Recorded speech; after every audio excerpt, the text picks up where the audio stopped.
जय हिंद साथियों, मैं एक हवलदार अतुल तोपची अग्निवीर गाजीपुर में आपका हार्दिक स्वागत और अभिनंदन है।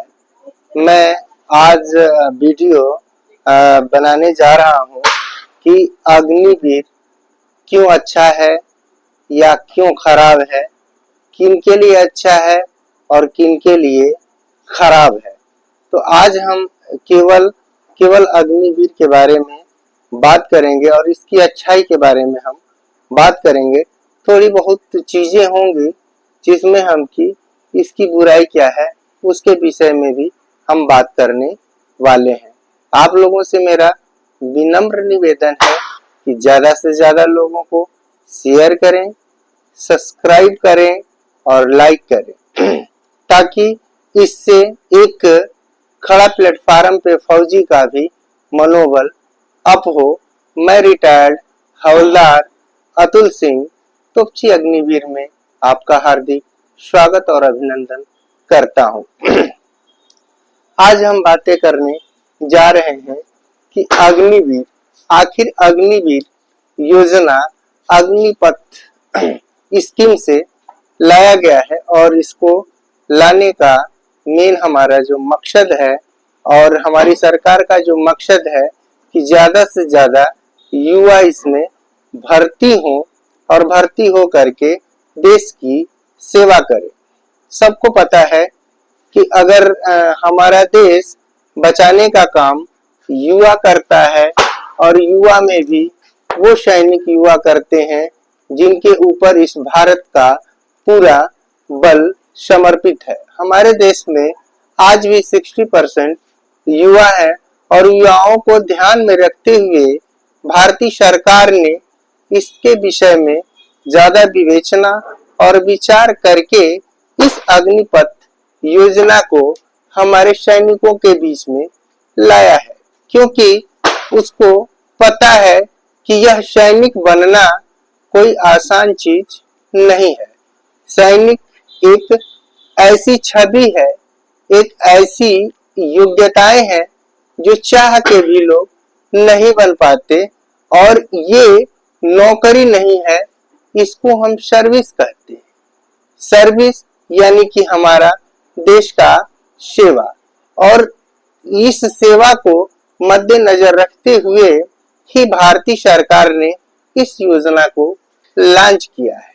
कहने के लिए तो काफी लोग कहते हैं या अलग अलग राजनीति पार्टियां कहती हैं कि अग्निवीर एक थोपा हुआ योजना है, लेकिन हम किसी को भी अपने बड़े लोगों की तुलना में हम जब चलते हैं तो उसको हम अपना आइडियल मानते हैं।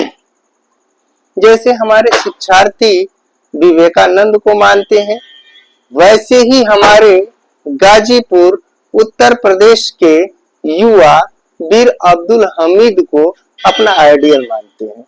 आखिर वीर अब्दुल हमीद जैसे वीर इस गाजीपुर की धरती पे पैदा हुए और ऐसे क्रांतिकारी भी इस गाजीपुर के ही धरती से पैदा हुए जिन्होंने आजादी का भी बिगुल बजाया और स्वतंत्रता का बिगुल बजाया, जिसमें हमारे मंगल पांडे सर्वोपरि हैं। उस समय बलिया डिस्ट्रिक्ट नहीं हुआ करता था जिस समय ये क्रांति का बिगुल फूंका गया था। उस समय ये हमारा गाजीपुर ही डिस्ट्रिक्ट हुआ करता था। तो अब हम बात करते हैं कि अग्निवीर योजना क्यों अच्छी है। पहला पॉइंट इसका ये है कि पहली अगर हम बात करते हैं तो इसमें क्या होगा कि ज्यादा से ज्यादा क्या होंगे, ज्यादा से ज्यादा युवा को रोजगार प्रदान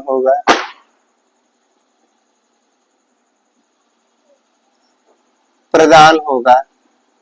यानी कि जो हमारे युवा काफी भर्तियों के बाद में, काफी दौड़ और भागने के बाद में लगभग 500 लोग दौड़ते थे 99 2000 में 2001 के समय में तो उसमें से केवल 10 बंदों को सेलेक्ट किया जाता था, लेकिन अब 100 में से 20 बंदों को सेलेक्ट किया जा रहा है भागने में। यानी कि ये बात साफ स्पष्ट हो रहा है कि हमारे युवाओं को समृद्ध और दृढ़ संकल्प बनाने का काम भारतीय सरकार कर रही है। तो इससे क्या फायदे हैं कि जो हमारे युवा हैं कम से कम मतलब ज्यादा से ज्यादा युवाओं को इसमें भागीदारी दी जाए। दूसरी चीज ये है कि पहले क्या था कि हम लोग चाहे कोई भी, तो उसमें क्या अधिकारी लोगों को 15 साल 17 साल या 20 साल तक झेलना पड़ता था। क्यों झेलते थे वो लोग? कि बंदा के दिमाग में एक बात आ जाती थी कि एक बार मैं भर्ती हो गया हूं, मुझे कोई 15 साल से पहले हटा नहीं सकता, केवल हमें अपना डिसिप्लिन को मद्देनजर रखना है। तो बंदा ज्यादा से ज्यादा जो सर्विस थी उस सर्विस को वो बंदा किसमें, नौकरी में कन्वर्ट कर लेता था। किसमें? नौकरी। भाई नौकरी एक अलग चीज है और सर्विस एक अलग चीज है, सेवा एक अलग चीज है और नौकरी एक अलग चीज है। तो लोग क्या है, लोग जो हमारे सैनिक थे जिसमें से केवल 25% ही, केवल 25% ही जो सैनिक थे वो सैनिक क्या होते थे कि देश की सेवा के लिए तैयार थे, और बाकी जो 75% लोग थे वो नौकरी के लिए करते थे। नौकरी कि हमारा पेट पूजा होता रहे और हम अपनी आर्थिक स्थिति को अच्छी तरह से बनाते रहे। तो इसमें भारतीय सरकार ने कुछ बातें सोची और सोचने के बाद में इसी को कन्वर्ट कर दिया कि भाई हम 25% को रखेंगे और 75% को क्या कर देंगे, बाहर कर देंगे। लेकिन ये सरकार एक अलग चीज है। सरकार यानी कि जो देश चलाने का काम है, देश चलाने का जो काम है वो सरकार की है। किसकी है?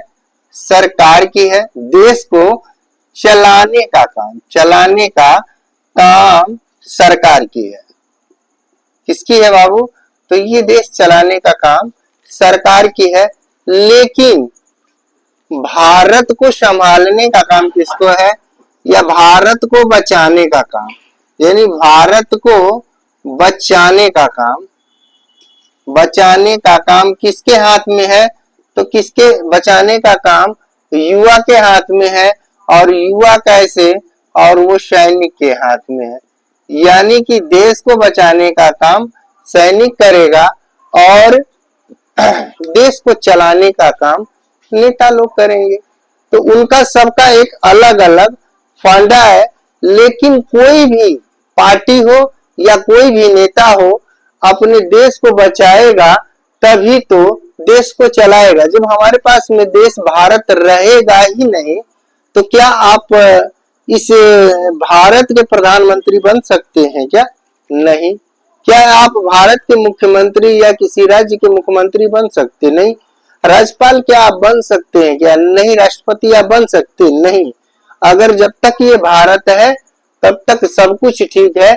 इसलिए मुझे ऐसा लगता है कि चाहे कोई भी पार्टी हो, मैं किसी पार्टी का नाम नहीं लेना चाहता हूं, कोई भी पार्टी अगर है तो वो चाहे कि सबसे पहले कि मेरा देश बचे। कौन सा बचे बाबू? मेरा देश बचे। और जब देश बचाने का काम जब यहाँ पे युवाओं को हो गया, अग्निवीरों को हो गया है, तो देश बचाने का जो काम करेगा वो सर्वोपरि होगा। ऑलवेज क्या होगा? वो सर्वोपरि होगा। हम इस बात को जानते हैं कि एक युवा है जो 17.5 से आप 21 ईयर में क्या होता है, एक युवा होता है अनमेच्योर्ड युवा होगा। और अनमेच्योर्ड युवा को अगर हम जॉब में लेते हैं, मान लीजिए वो 10वीं पास है, कितना है? 10 पास है। अब 10 पास वाले को भारतीय सेना या डिफेंस मिनिस्टर अगर उसको इकट्ठा by hand 32,000 near about they रही है और साथ में उसकी रिकवरी भी कर रही है, मान लीजिए 30,000 की जबकि वो आता है यहाँ पे, तो एक युवा मान लीजिए 25 साल में जिसकी उम्र होती है नौकरी करने की, यहाँ पर वो युवा अगर आता है गलती से, तो उसके पास में 12 से 14 लाख रुपए होते हैं। कितने होते हैं? 12 से 14 लाख रुपए। अब ये बताइए कि एक युवा को खड़ा होने के लिए, 25 साल के युवा को खड़ा होने के लिए क्या ये 12 से 14 लाख रुपया कम होता है क्या? उन युवाओं से पूछिए जो 25 साल के हैं, एसएसजीडी की परीक्षा दे रहे हैं और जिनके माँ बाप से या खुद से उसकी खुद की कमाई 400 रुपया 500 रुपया किसी एकेडमी में देने के लिए नहीं है, और वो फिर आरक्षण के थ्रू 28 साल में पाता है नौकरी किसी बेल्ट और कैप की काफी मशक्कत के बाद में। तो मैं ये चाहता हूं कि जितने भी भारत के युवा हैं, हमारे उत्तर प्रदेश के या भारत के जितने भी युवा हमारे सामने हैं, उनके लिए सबसे बेटर अगर कोई योजना है तो उस योजना को हम बोलेंगे अग्निवीर। क्या बोलेंगे? अग्निवीर। अब इसके थोड़ी सी फायदों के बारे में समझ लीजिए कि इसके फायदे क्या होंगे।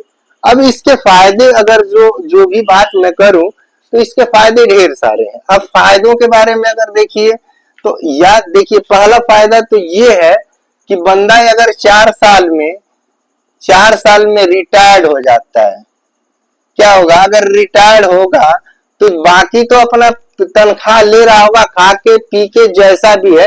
तो मैं इस बात को मान के चलता हूं कि अगर बंदे की तनख्वाह मिनिमम 25,000 भी हो, एक बात कह रहा हूं, अगर बंदा 25,000 रुपया पा रहा है, इसका मतलब कि वो सिविल की नौकरी से 1 लाख रुपया पा रहा है, इसमें कोई शक नहीं है।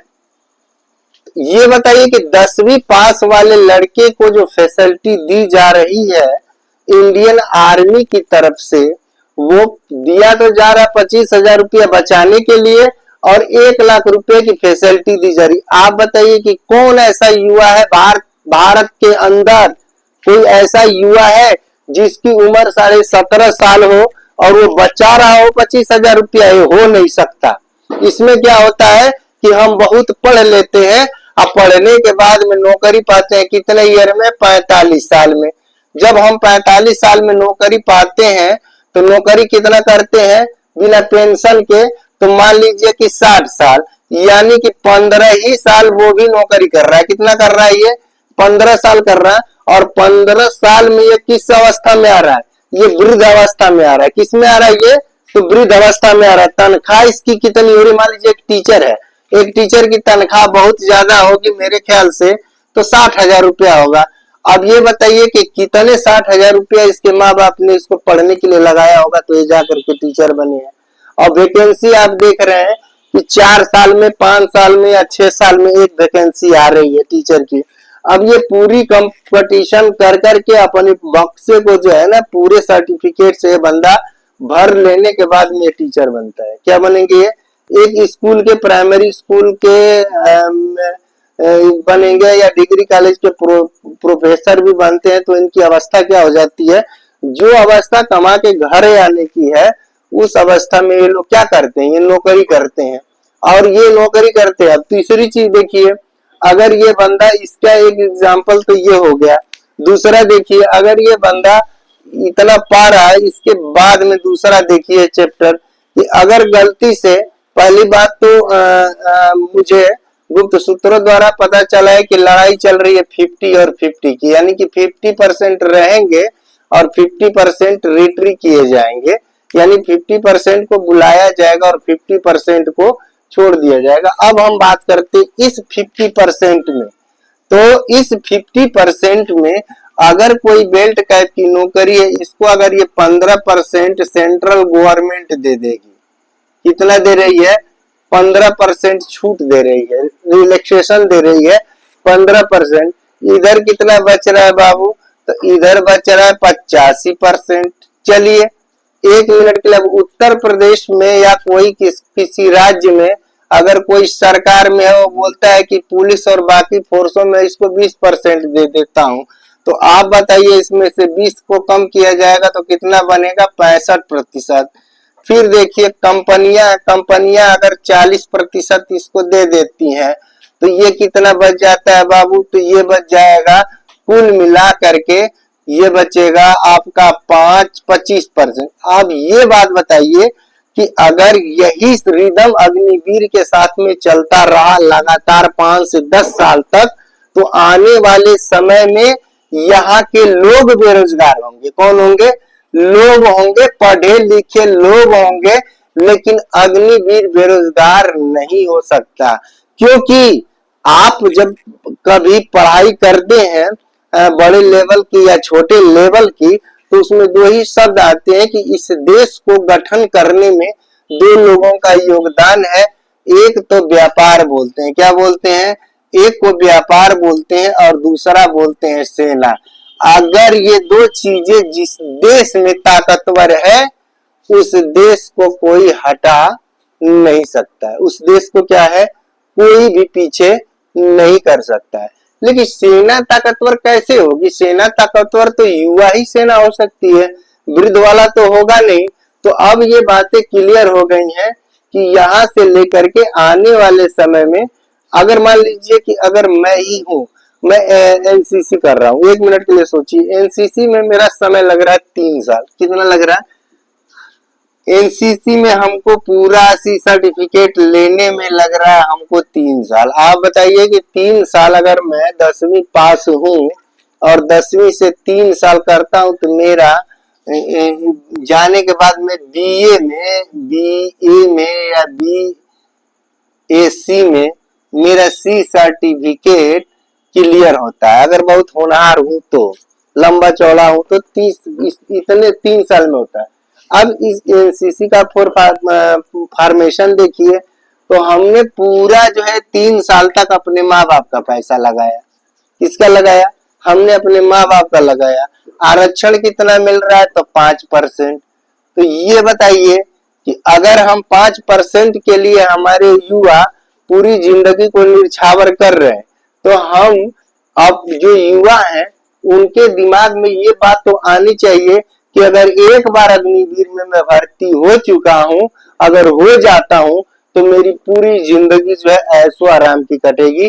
क्योंकि मैं खुद हूँ, एक्समैन हूँ, मुझे केवल आरक्षण है 5%। कितना है? मुझे 5% है।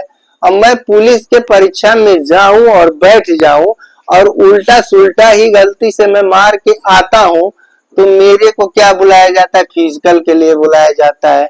मुझे किसके लिए? मेडिकल के लिए बुलाया जाता है। मुझे क्या है? डीपी के लिए बुलाया जाती है। तो इस भारत के अंदर ये 5% की वैल्यूएशन इतनी है। तो आप सोचिए कि इन अग्निवीर, पार्टिकुलर अग्निवीर के लिए केवल बेल्ट टाइप की नौकरियों में 15% की छूट है।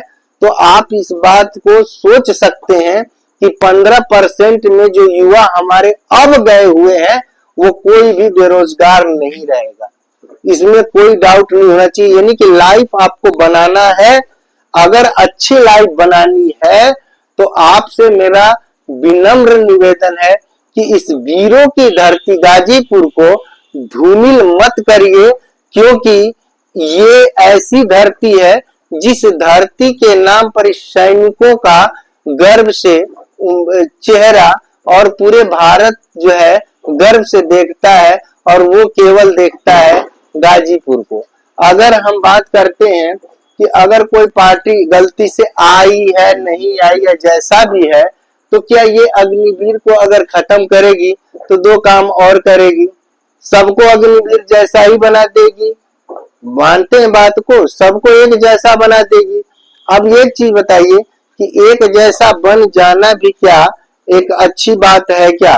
कुछ सर्वेयर और कुछ बिजनेसमैन कहते हैं कि अगर भारत में अंबानी और अडानी के पैसे को या पूरे विश्व के जितने धनाढ़ लोग हैं उनमें सब जनताओं में बांट दिए जाए बराबर बराबर। अगर सब में बराबर बराबर वो पैसे बांट दिए जाते हैं, तो क्या ये देश अमीर हो सकता है? हमें सोच तो बस इस बात की है कि हमारे पास में हम पैसे वाले हो जाएंगे, लेकिन कुछ ही दिनों के बाद में ये जो पैसे वाले लोग थे जिनको गरीब बनाया गया था, इनके सब पैसों को क्या करेंगे, ये इकट्ठा कर लेंगे और जो गरीब है वो गरीब रह जाएगा और धनी है वो धनी की श्रेणी में आ जाएगा, क्योंकि इनकी जनरेशन और इनकी सिखलाई इस व्यापार से ही जुड़ी हुई है। अब हम बात करते हैं कि अगर हम देखते हैं इस देश को अगर कोई